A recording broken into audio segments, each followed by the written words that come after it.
Hey there viewers, welcome back to the channel. Looks like I'm doing a little advertising for my buddy Ivan over at Pine Hollow Auto Diagnostics. Got a repair video for you. We're going to be doing a wheel bearing in a 2007 Buick Lesabre.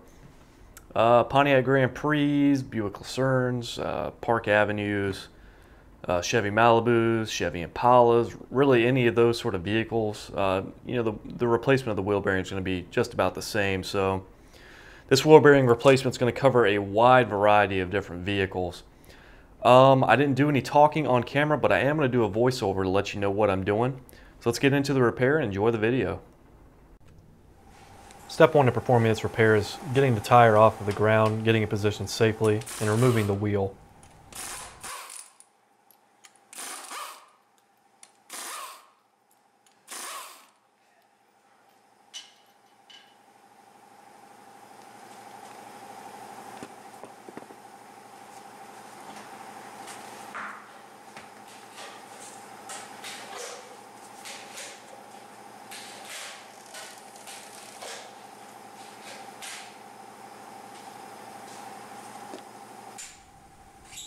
After removing the wheel and tire, you want to get started on removing the brake system components. First step to that is removing the caliper. The caliper is held to the caliper bracket with two 13mm bolts.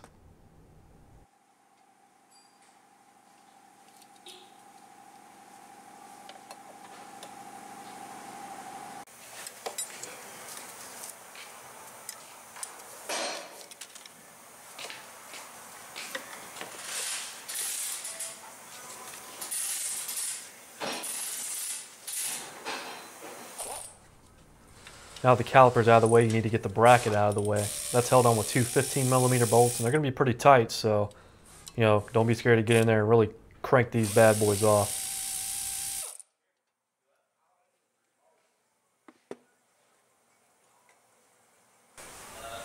In this particular case, the rotor has actually got a retaining screw that holds it to the hub, and it's held on with a T30 Torx. So what you're going to need to remove this is something like I'm using here. This is just a standard run-of-the-mill impact driver. You would obviously use the force of the hammer to get this screw broken loose without stripping it out.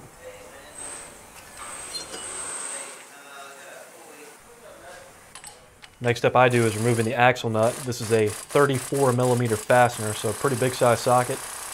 If you don't have access to air tools like I do, you're going to want to break that loose before actually lifting the vehicle up.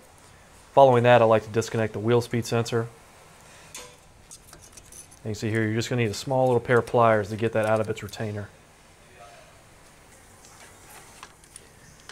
And now that that's all loose, we can start working on the three bolts that actually hold the wheel bearing into the knuckle. All three of these fasteners are 15mm, just like the caliper brackets themselves. They're a little bit tough to get to. You might have to sort of push the axle back to get clearance wherever tool you're using, but getting these three out is definitely the next step in this process.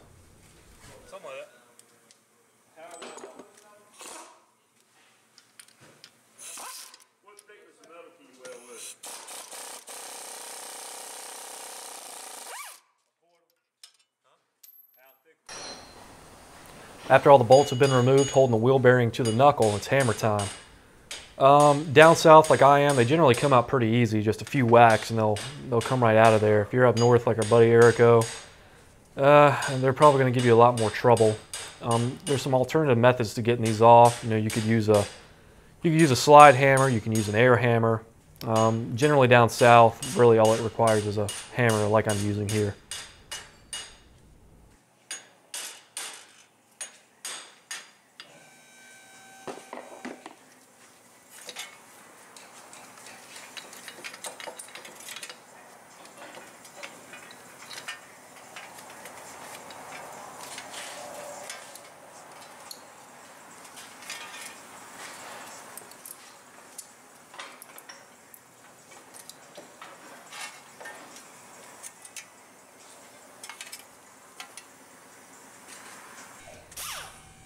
Now the bearing has been removed, it's preparation time. You really need to get all of this corrosion and stuff off of the knuckle to allow the new bearing to seat properly.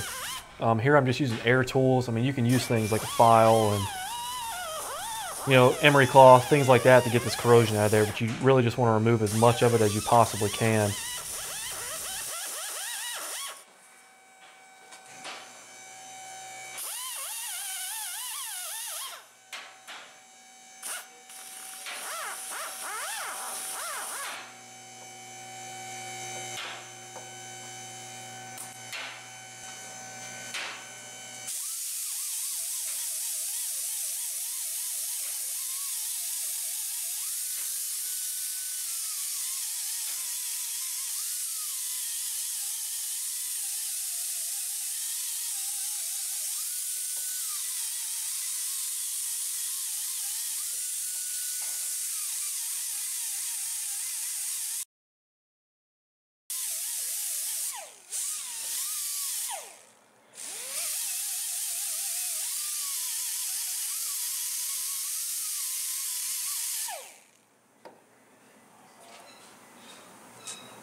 It's also important to clean the hat surfaces of the rotor off.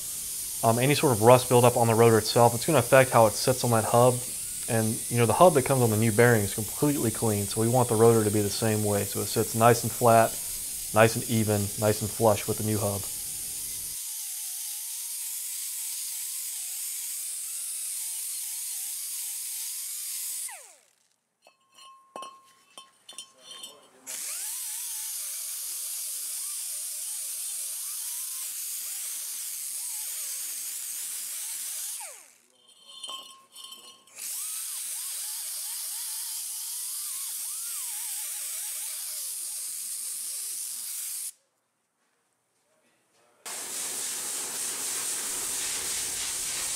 In an effort to, you know, keep the oxidation of this aluminum down in the future, I'm just applying a little bit of aluminum anti-seize here.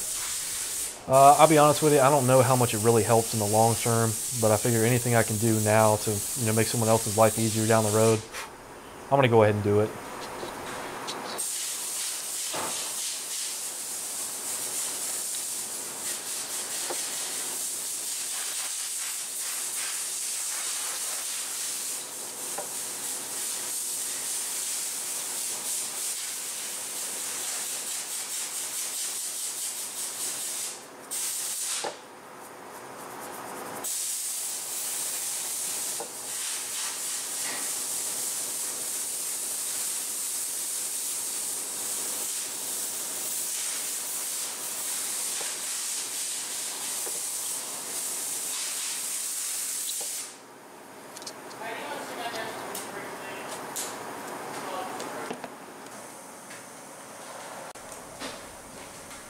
When you get your new bearing, if you actually look on the wheel speed sensor connector, it's going to have a little harness clip in it that clips onto the backing plate. Installing this bearing with that clip on, there's not a lot of clearance for that connector to fit in between the axle and the actual hole that the bearing rides in. So removing that now makes it a little bit easier to install. Even with that clip removed, it's still somewhat of a tight fit getting that connector through there. You just gotta go for it and get it all lined up. Get the connector through the hole first in between the axle and the steering knuckle, and then, you know, just work on getting everything aligned properly and seated. Once you get it lined up and actually pushed into place, hand start some of the bolts that actually retain the wheel bearing in, and then you can run them up the rest of the way with either hand tools or power tools.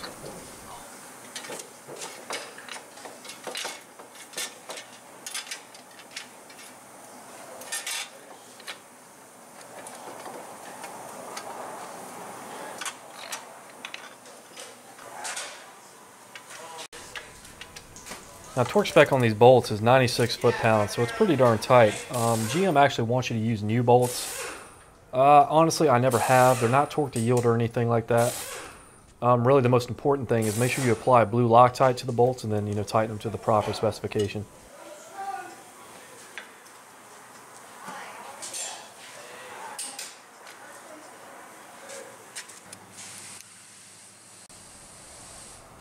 Once it's all torqued down, simply just reinsert your little plastic clip thing into the connector and then snap that back into its location on the backing plate.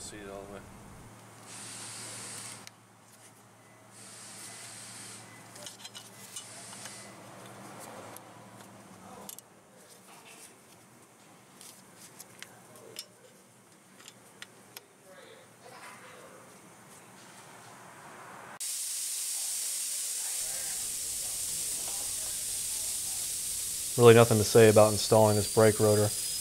You know, just don't crank down that little screw too hard. It really doesn't need to be tight. All it does is just hold the rotor to the hub.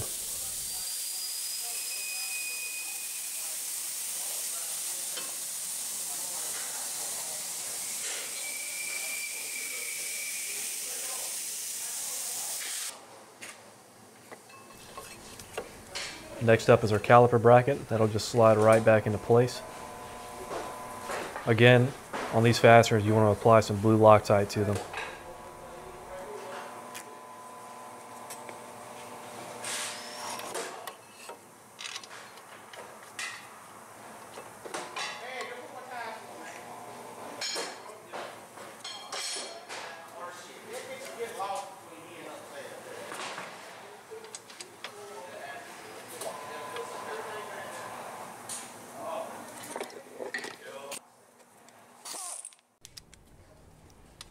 Once the bracket's been tightened down, simply take your caliper.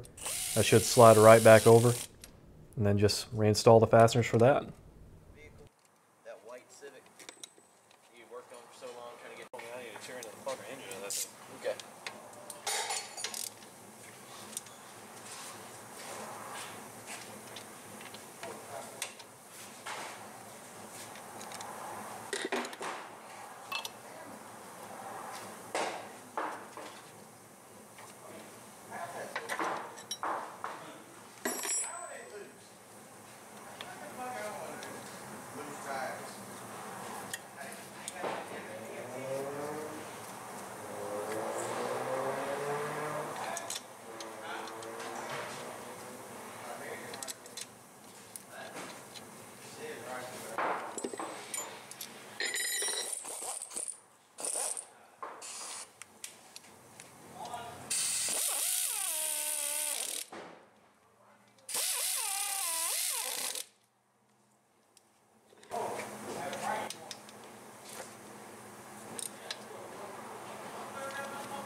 Next step is to reinstall this axle nut. The torque specification for this particular fastener is 118 pound-feet. It's pretty tight. You might be better off waiting until the very end to do this, especially if you don't have access to air tools like I have here. You know, this might be something you want to do with the tire back on the ground if you're working off of jack stands with no access to power tools. Because it does tend to be a pretty high torque specification, you're going to need to put some oomph into it. So what I'm actually doing here to keep this wheel from rotating is I'm just jamming a screwdriver into the heat shield of the rotor, and that's going to keep it from spinning so I can actually torque this properly.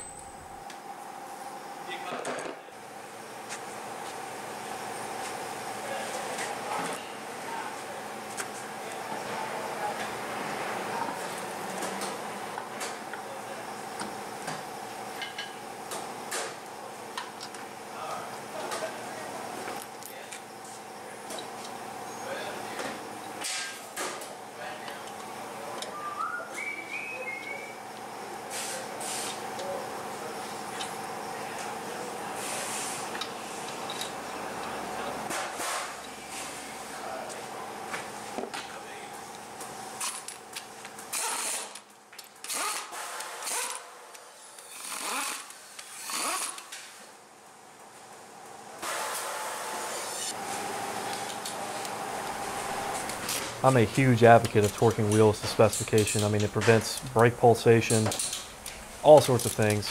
Torque spec for this particular vehicle is 100 pound-feet, so that's what we're giving it.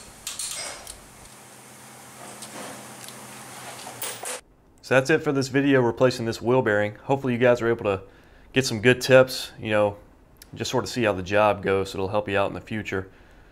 Admittedly, I don't do a whole lot of suspension work. Most of what I do is diagnostic work and powertrain, so don't make fun of me too bad if I look like I was struggling through it a little bit. But anyways, hope you enjoyed the video. Hope it helped you out, and thanks for watching.